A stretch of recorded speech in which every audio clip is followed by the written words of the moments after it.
All right, what's old is new again, at least at Worth magazine. They've come up with a new model for what they hope is making money that isn't so new at all. That's why we invited the publisher to join us, Patrick Williams, the publisher of Worth magazine, relaunched. Welcome to Taking Stock. Good to have you with us, Patrick. Thank you very much, Pim. Great Explain, why would anyone launch a big paper? Don't you know that paper is very passé? It's all about being online. Why paper? Why would you be launching a magazine in paper form? We've looked very, very carefully at a very select audience of people, the most affluent audience in America that we spent the last 18 months building up. And we're sending this magazine to them because we know that they'll be interested in what's in the publication.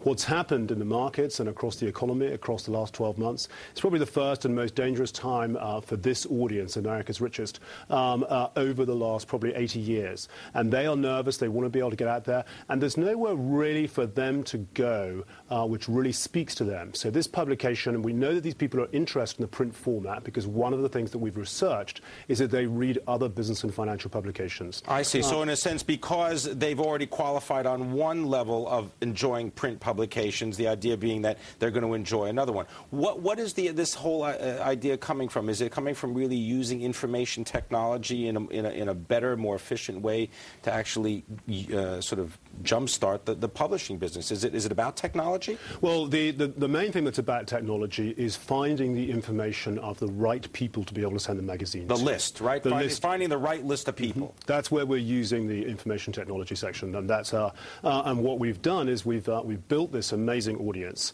and then also what we think is that really the magazine industry is perfectly alive and well. Everyone thinks that the magazine industry is being shot in the foot by the internet. Really, what's happened is the magazine industry itself is shooting itself in the foot, and that is because they've given up. Most magazines have only look at one source of revenue, and obviously advertising. Okay. And that source of revenue has been severely wound back in the last 12 months. What we're doing is we're looking at other sources. We're producing a magazine that is specifically for this wealthy audience, and we're featuring in it wealth advisors. The 24 wealth advisors that are featured in our magazine in the first issue that came out at the end of May, so far, by being featured in there, they have attracted over $51 million in assets under management. All right, but these wealth advisors that you're describing, I mean, they pay to have articles that they write in the magazine. They underwrite the profits of the publication.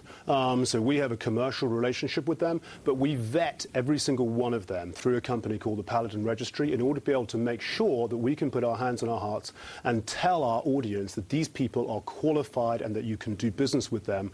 Everyone has to have their custodial services checked, their assets under management checked, all their qualifications, so we know that they are legitimate companies who do good business. So how does that turn into the advertising mix? I mean, because as you said, you know, traditionally magazines and publishers, they're relying on advertisements to really bolster the bottom line. What's the future of the revenue mix for well, magazines? Well, I think that other magazines out there should look at specifically who their audience are, and I think more specialization as well. I think maybe the problem with generalist magazines is that you know, that they are looking at a long-term problem because they've just relied on the advertising business.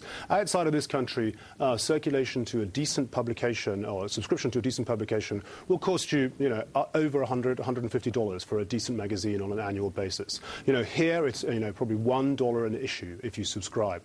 So what we're doing is we're bringing back different revenue streams into the magazine. And as I say, you know, of all of the wealth advisors that are featured with us, to get over $51 million in for them in assets under management, if you take that 1% is the average fee for those guys. That means that in pure revenue terms, they've taken over $500,000. So the idea is also that because they're writing the articles and they're also underwriting those particular sections, they then have a vested interest in getting the magazine out to their clients. They get the magazine. We give them 100 subscriptions to the magazine to be able to send out to clients and prospective clients. But it's not just them that write for us. We have our own editorial team as well. So, you know, well over half the publication is done by the Worth editorial staff, and they do a beautiful job of it. All right, so but when you talk about the wealth advisors now, just for a second, the issue there is that are they going to be repeating their... They sign up with us for a period of 12 months, so they get 6 different publications. We're a bi-monthly publication. So 6 different publications. They write different essays in each publication. So they develop a relationship with our audience. Okay. And the idea is not to make them actual sort of advertisements, is for them to give independent thoughts and independent advice to our readership that our readership can take advantage of. All right, we're going to continue the conversation. We've got more with Patrick Williams. He is the publisher of Worth magazine. Straight ahead, we're going to take a look at the advertising industry, because even though you've got these wealth advisors underwriting sections, advertising is still key. This is Taking Stock on Bloomberg. Now, this recession touched off a scramble for magazine publishers to find new ways to protect their revenue sources and even find some new ones. Patrick Williams is the publisher of Worth magazine. Patrick, you were outlining this sort of revenue stream that you're getting from wealth advisors, people who are contributing to the magazine. What about just the plain vanilla advertising world? What's going on there? There's sadly nothing vanilla about it. Every different advertiser wants different things these days. They all want added value packages, of which we're very happy to talk to them about. What does that mean, though, when they say added value packages? I mean, besides you having to show up at every cocktail party that they throw. Go ahead. What we can do for them, and one of the things that is that we're really working on and that they're enjoying with us, is because we have this very select audience of 110,000 people across the country, we've divided it up into 10,000 people in each of the 11 top markets in the country. What we can do is we can specifically outline, like let's say you were Hermes, the beautiful luxury goods company, luxury clothes company, and you were opening a new store on the Upper East Side. We could take 1,000 or 1,500 of the publications and the names and addresses that we send, and say with our October and November issue, we could send out an invitation to those people to be able to come to the Hermes store. So you can target it down from, let's say, from 110,000, you can target it all the way down to 1,000 people, slip in a special invitation. But I mean, is that also like to go back to the original thought, is that also like the application of technology? Because you couldn't do that in the past, right? Exactly. So we're using technology in a way that people will actually want it to be able to produce them.